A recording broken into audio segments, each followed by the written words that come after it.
Bueno, y vamos a hablar un poquitito de cambio climático, también otros de los temas que nos preocupan muchísimo, más allá de los incendios, obviamente, en la Amazonia. Thaís, ¿cómo te va? Buen día. Hola, buen día. ¿Bien? Bien. Arrancamos hablando de incendios, ¿no es cierto? Sí. A ver cómo está la situación, no solamente acá en Sudamérica, ¿no es cierto? Porque ¿dónde más también hay incendios? Hay también en algunos países del sur tropical de África, como Angola y en el Congo. Ahí, según digamos la última información que hay, tanto también que se dijo desde el gobierno de algunos de esos países, que no les gustó mucho que se compare con la situación con Brasil, porque teóricamente no se estarían afectando áreas como bosques, ¿no? Sí.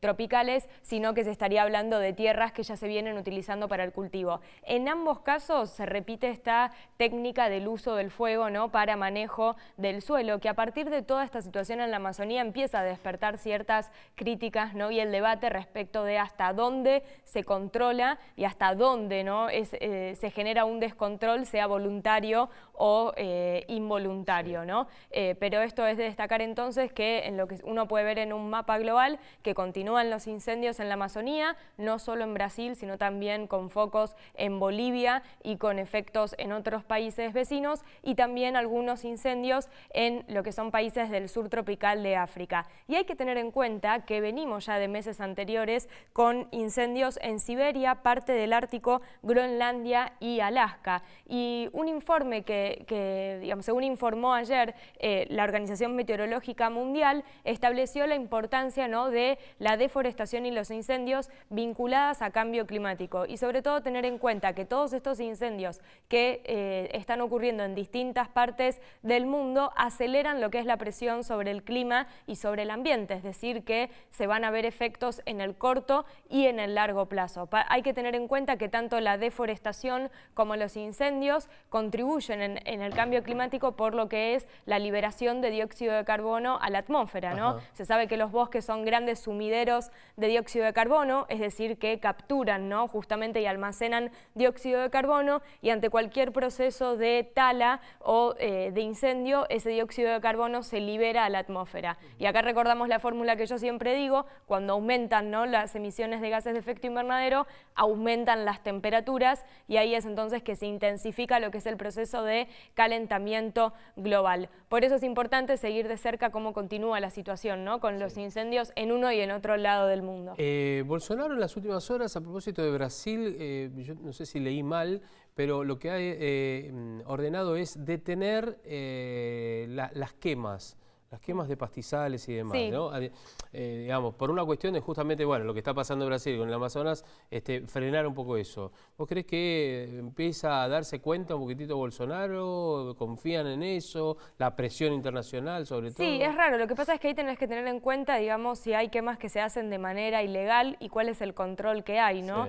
Sí. Según conversé con colegas de Brasil, se redujo el presupuesto a la policía, digamos, ambiental, que es la que realiza los controles de actividades ilegales. Entonces hay medidas que justamente demuestran una falta de interés en lo que es la conservación y preservación. O sea, en medidas que vayan a prevenir lo que terminó ocurriendo. Sí, ahora el foco está puesto en tratar de combatir el fuego dentro de la medida de lo que se puede, por la cantidad, ¿no?, del fuego que es. De hecho, también se han enviado bomberos de aquí de Argentina, tanto a zonas de Brasil como de Bolivia, pero es una cuestión política, así que seguramente va a traer consecuencias para lo que es la región, ¿no?, sobre la importancia de cómo actuar y cómo prevenir, porque los incendios están relacionados con deforestación. Claro, exactamente. Bueno, y también otro de los temas que vamos a hablar es, a ver, lo que es la visibilización de las distintas situaciones, en este caso, el caso de los cambios climáticos y demás. Yo a veces cuando voy pasando y haciendo zapping, es inevitable que me detenga, e inevitable que no me detenga, quiero decir, en esos canales que te ofrecen no solamente la vida de los animales, sino también ahora, y está por suerte de alguna manera proliferando, los documentales vinculados al cambio climático y demás, que ya viene de hace muchos años, ¿no es cierto? Con algunos personajes que han hecho películas y demás, ¿no? Sí, ha crecido muchísimo, y de hecho hoy comienza acá en Buenos Aires el Greenfield Fest, que es el Festival Internacional de Cine Ambiental, y que cumple 10 años, lo cual en todos estos 10 años uno ha podido ver cómo ha crecido, ¿no?, el cine ambiental, tanto en lo que es la calidad técnica como en la calidad narrativa. De hecho, pensá, hace 11 años fue ese famoso documental de Al Gore, que hoy si uno lo ve dice, ay, es re teórico y algunos hasta dirán es aburrido, pero para esa época... ¿Qué razón tenía, no? Claro, para esa época hablar de cambio climático y hacer un documental de esas características fue totalmente novedoso. Hoy las producciones han mejorado en el uso de fotografía, también hay que tener en cuenta porque muchas veces hay personalidades del mundo del espectáculo que se suman a determinados proyectos desde la producción ejecutiva, básicamente para que haya financiamiento para poder hacer estas producciones. Esta 10ª edición del Greenfield Fest tiene 15 películas, de las cuales 3 son de producción nacional, que es importante destacar, ¿no? Sí. Con lo que cuesta acá a nivel nacional producir documentales. Una de ellas es La ola sin fronteras, sobre 2 hermanos y el contacto con la naturaleza en un área tan particular como las Islas Malvinas. Luego Francisco Pascasio Moreno, El perito en límites, sobre justamente la persona detrás del nombre, ¿no? Del glaciar Perito Moreno, y te digo que aprendes mucho más de lo que se sabe sobre él. Y por otra parte, en El nombre del litio, que era uno de los documentales en los que me gustaba profundizar hoy un poco más, sobre todo por la novedad del tema, porque el documental indaga en lo que son los diferentes intereses y los desafíos que plantea la cuestión de la extracción del litio, que vos sabés que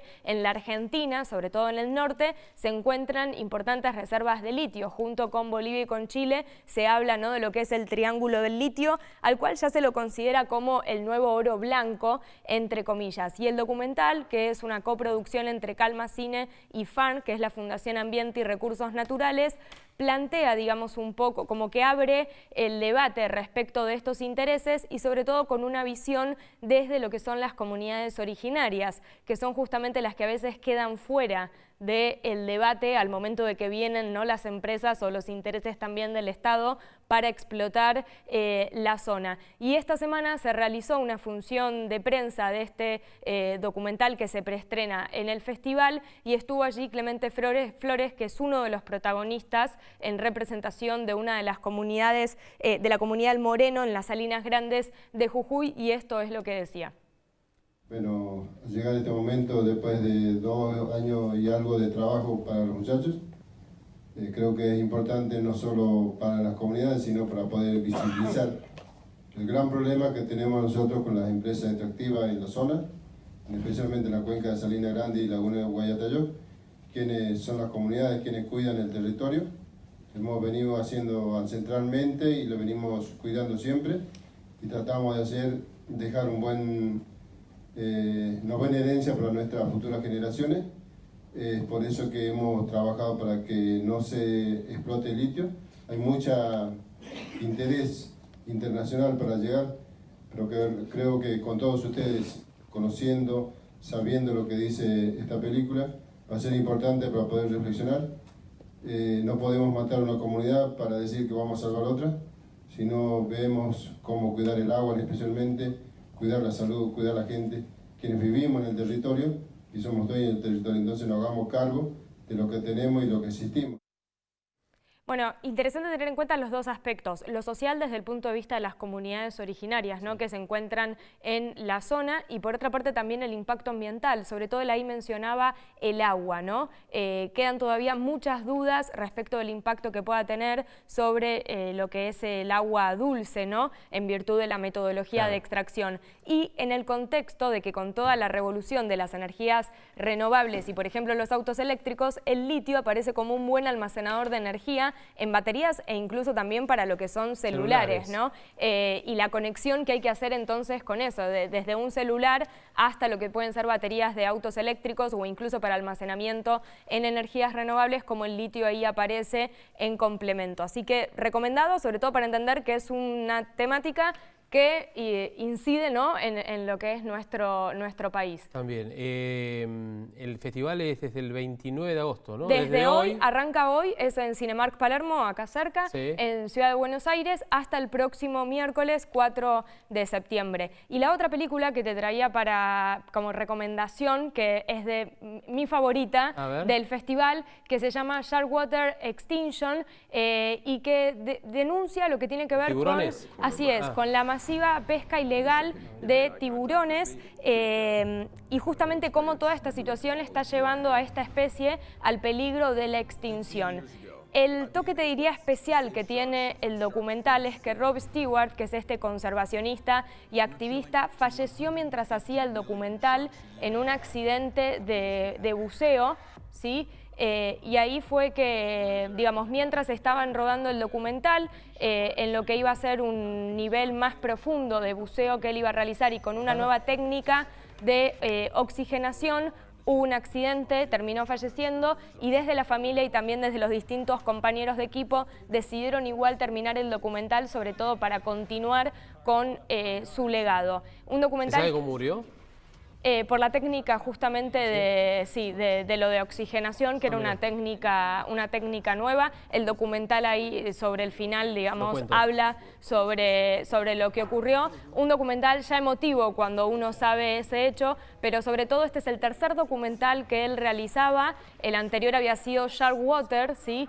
Hace varios años, donde él ahí planteó primero la problemática y sobre todo lo que era la costumbre de pescar tiburones para la aleta de tiburón, que se usaba mucho, por ejemplo en China, que se toma sopa con aleta de tiburón, y también lo que se muestra en algunos casos es cómo se pesca tiburón, pero después no se vende como que vos estás comiendo carne de tiburón, se vende como si fuera, ¿no?, de otra especie, porque justamente en algunos lugares está prohibido. Claro. Entonces es todo un tramado, digamos, ilegal que hay, pero también la corrupción política es muy interesante y también eso se combina muy bien con una fotografía, como ahí pueden ver en las imágenes, muy destacada, ¿no? Con cámaras bajo el agua. Así que a nivel internacional esta es la que recomiendo como mi favorita y también un poco para continuar con el legado. Hay que tener en cuenta que todas las películas del documental plantean justamente temáticas vinculadas con conservación, energía, cambio climático. Hay también 2 películas relacionadas con activismo en este momento de auge, ¿no?, también del movimiento global juvenil, y tener en cuenta que el cine actúa como un medio, ¿no?, para generar conciencia, claro, para reflexionar y también para promover un cambio de acción. De hecho, recomiendo que si van a ver algunas de las películas del festival, luego busquen en redes sociales o el sitio web de la película, porque siempre tienen un listado de acciones que uno puede hacer o con qué organizaciones involucrarse. Bueno. Así que, de nuevo recuerdo, arranca hoy hasta el próximo miércoles acá en Cinemark Palermo, en la ciudad de Buenos Aires. Está bueno para ir con los chicos o en familia, sí, ¿no?, para ver esto y tomar conciencia de... De hecho, si tienen chicos más chiquitos, hay una Monkey Kingdom, que es de Disney, de producción de Disney, y esa Monkey Kingdom, sí, sobre una historia ahí de monos que también se puede ver con los más chicos. Bien. Sí. ¿Cuándo la película de Thaís? Aventurera. No, entre tiburones, entre, no sé, en la selva. Me encantaría. ¿Te gustaría? Un documental. Un documental, sí, claro, obvio. Un documental. Sí, sí. No, bueno, puede ser la vida de Thaís, ¿no es cierto? Un día de Thaís, bueno, y la llevamos a la selva. Guarda que acá en Argentina hay mucho para mostrar. Así por eso que te digo. Sobran contenidos para hacer además documental. Es una experiencia muy buena. Yo he conocido un par de camarógrafos de esto que me dice... te cuesta al principio porque tenés que tener una paciencia, te tenés que bancar, por ahí estás una hora esperando la imagen de la pasada de uno de los animales que estás esperando, ni que hablar cuando son muy pequeños, y dice, y no te podés mover.